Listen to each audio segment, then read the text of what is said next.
Let's answer all of your great questions in today's LGBT Q&A.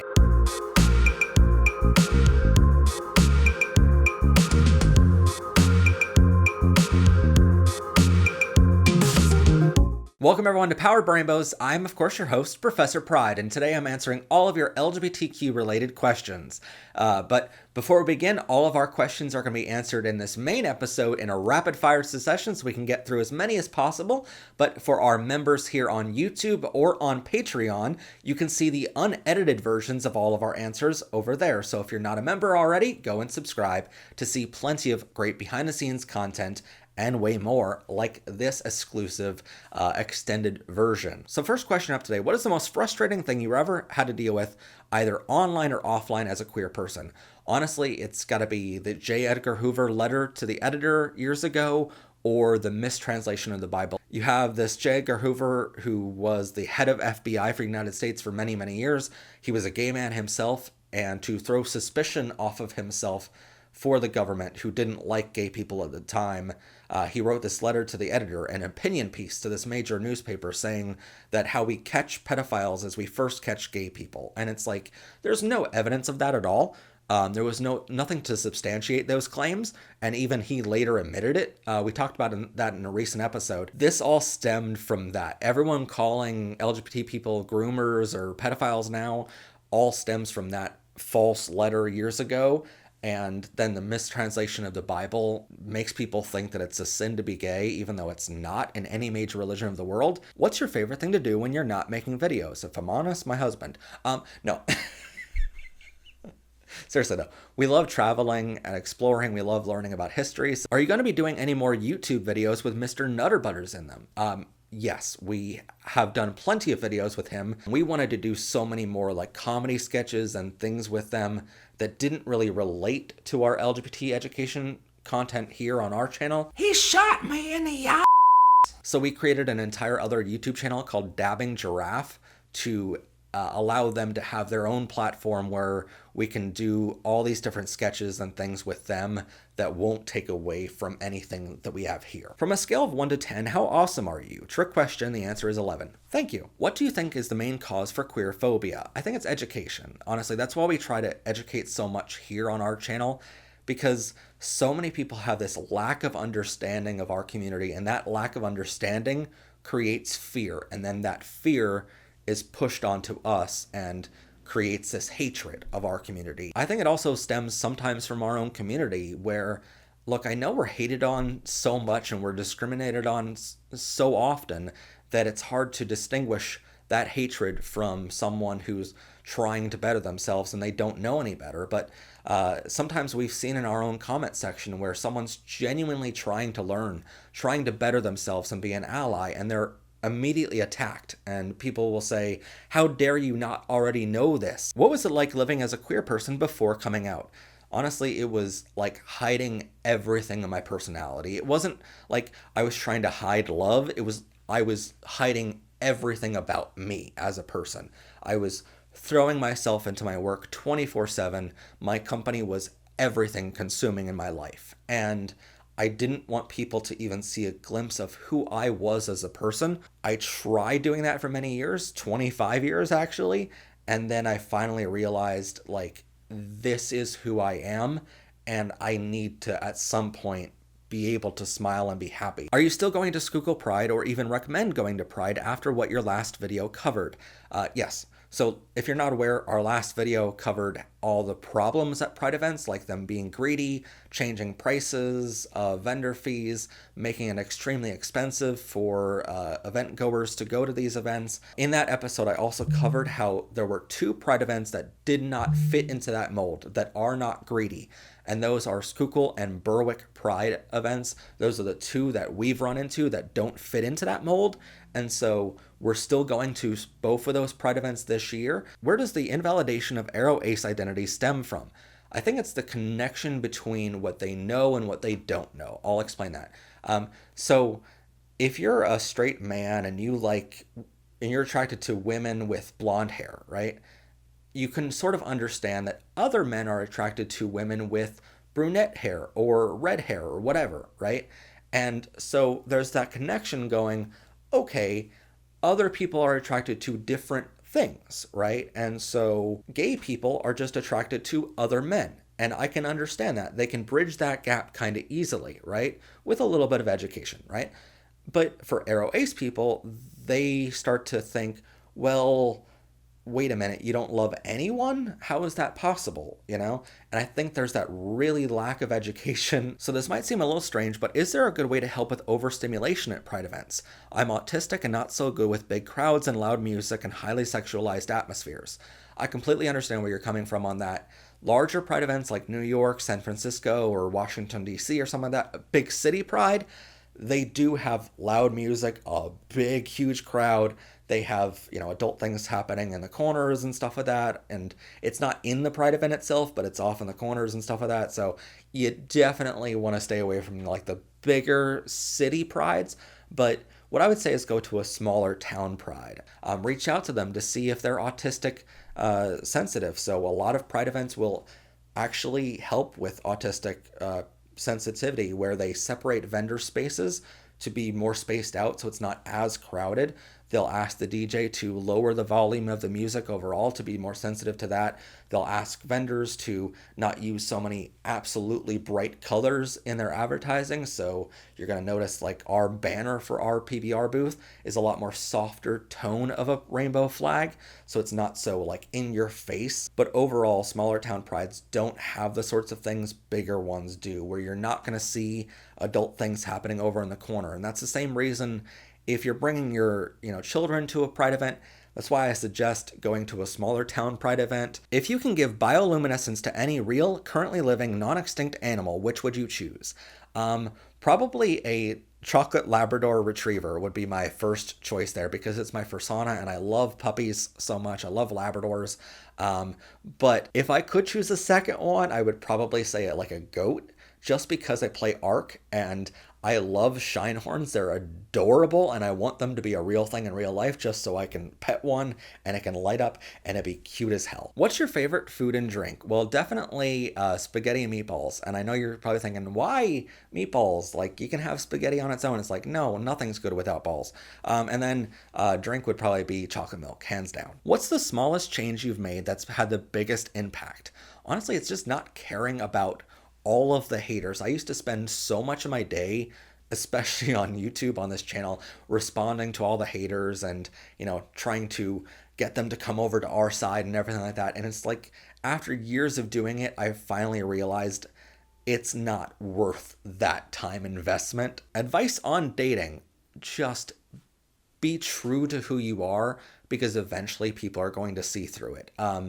I've been on so many first dates where the guy puts their best foot forward and they change everything about themselves, where they're really nice, and then by second or third date you realize this is not the same person at all. From my dating history, my first boyfriend abused me, and so I can give advice on, if they start hitting you and causing you bruises, stop being with that person. Don't stay with them for 3 months. But then also, like, realize that people cannot force love.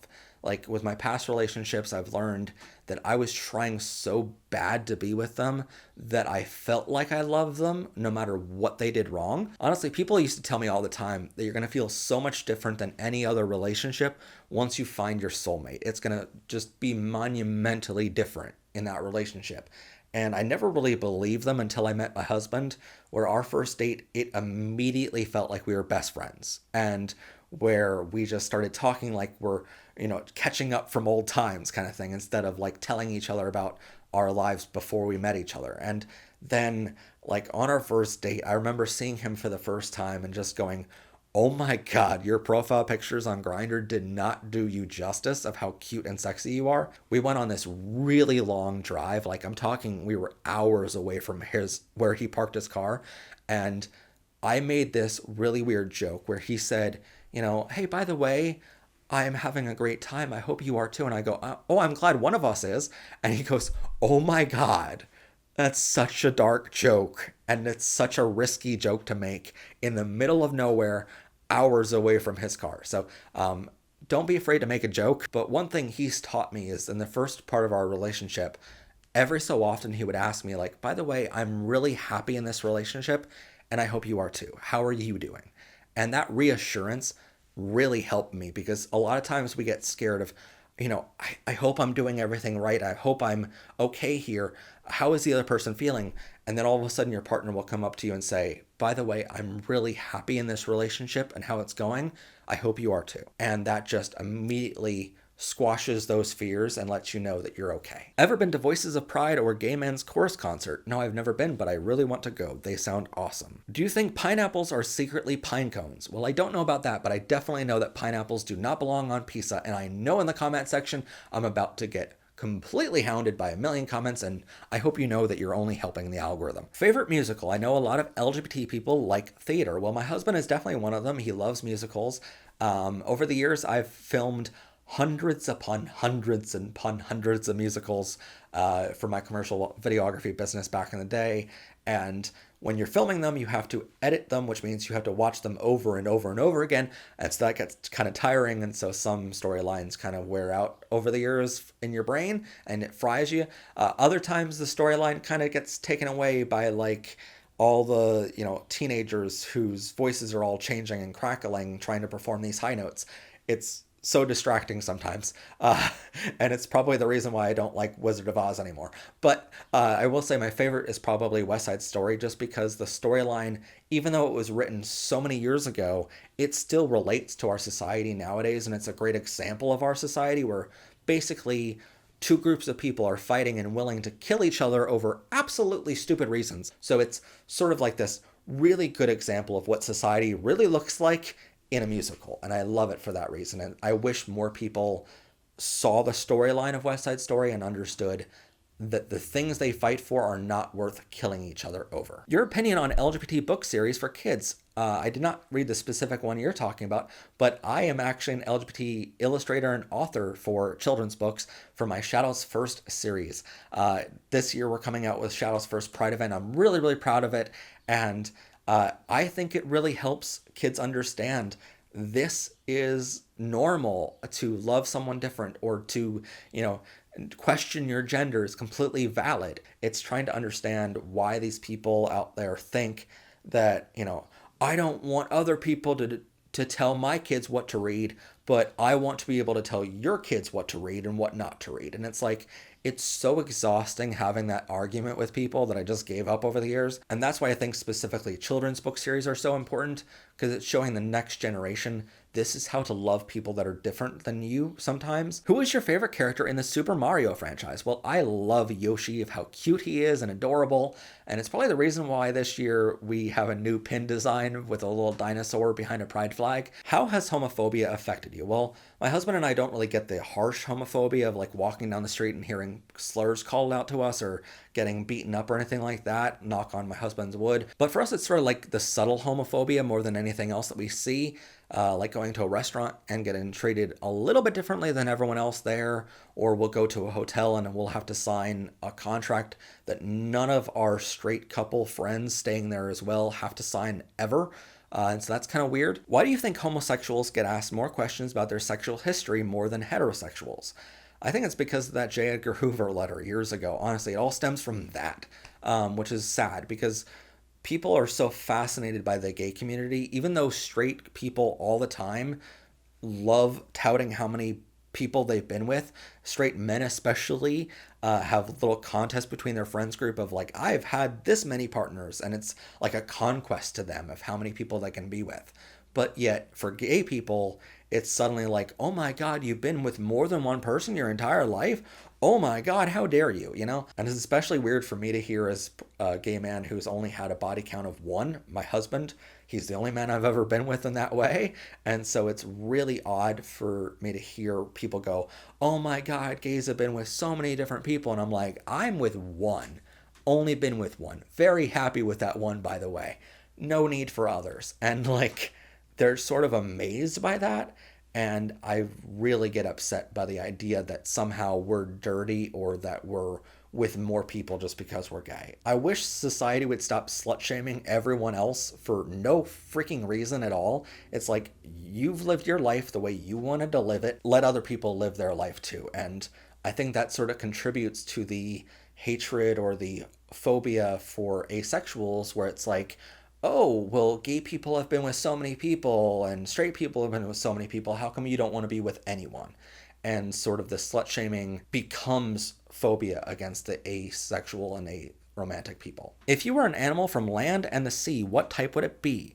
Well, I would probably on land be a chocolate Labrador retriever because that's my fursona, and I absolutely love Labradors. I want one so bad one day. But at sea, I would probably be a penguin just so I can continue to be extremely gay. What do you think about Turkey, the country that fired a footballer because he wore a Powered by Rainbows shirt? Honestly, when I read this for the first time, I was petrified and I actually almost called an emergency meeting with all my team members because I was like, please tell me one of our t-shirts didn't end up being a part of an international incident or like I don't want to be a part of that.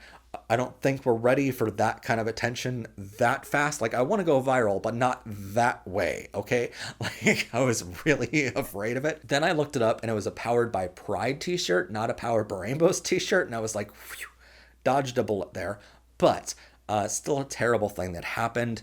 I don't think you should be allowed to be fired for your sexual orientation or gender identity anywhere in the world. It has no bearing on your job performance, who you go home to, who you love, or your gender identity. I know you said in your comment you want to escape your LGBT phobic parents, but honestly, the entire country and the entire region of the Middle East is very, very homophobic and transphobic.